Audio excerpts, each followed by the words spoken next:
اویس قرنی رحمہ اللہ تعالیٰ کے حالات میں لکھا ہے کہ حضرت جو ہیں وہ رات کو کھڑے ہوتے تھے، اور رات کو کھڑے ہوتے تھے اور وہ فرشتوں والی نماز پڑھتے تھے. بھائی فرشتوں والی نماز وہ کیسے؟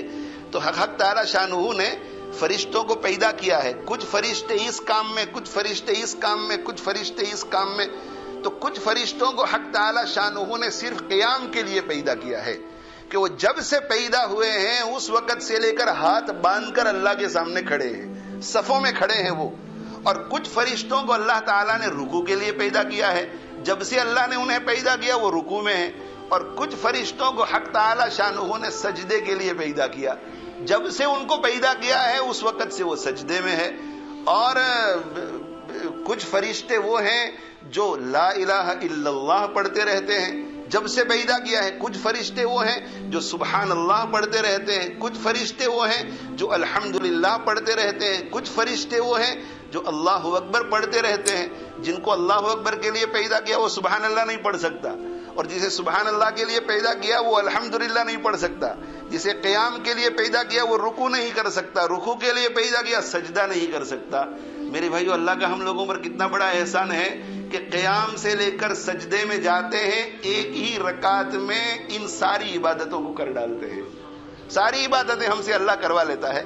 تو وہ فرشتوں کی اور پھر یہ فرشتے ہم سے بھی بہت پہلے پیدا ہوئے ہیں، سجدے میں پڑے ہوئے ہیں. سجدے میں کتنا لمبا سجدہ ہوگا، اللہ اکبر. کتنا لمبا رکوع ہوگا، اللہ اکبر.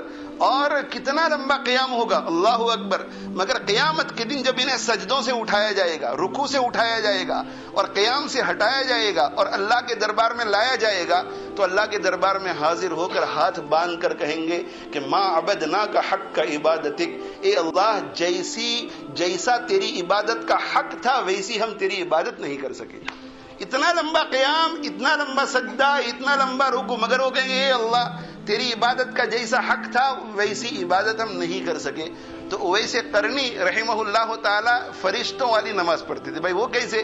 تو پہلی رات کو جب کھڑے ہوتے تھے، مثلا یہ سمجھو کہ منڈے کے دن، سوموار کے دن، پیر کے دن، تو اللہ اکبر کہہ کر کے کھڑے ہوتے تھے اور کھڑے ہو کر کے پوری رات قیام میں گزارتے تھے. پوری رات عشاء کی نماز کے بعد کھڑے ہو جاتے تھے تو پوری رات قیام میں، اور پوری رات قیام میں. اور جب صبح صادق نمودار ہونے کا وقت قریب ہوتا تھا تو پھر رکوع میں چلے گئے اور پھر مختصر پہلی رکعت ختم کر کے دوسری رکعت بھی بہت مختصر کر دیتے تھے. یعنی قیام پوری رات اور آخری 5 منٹ کے اندر وہ پہلی رکعت اور دوسری رکعت کو پوری کر دی.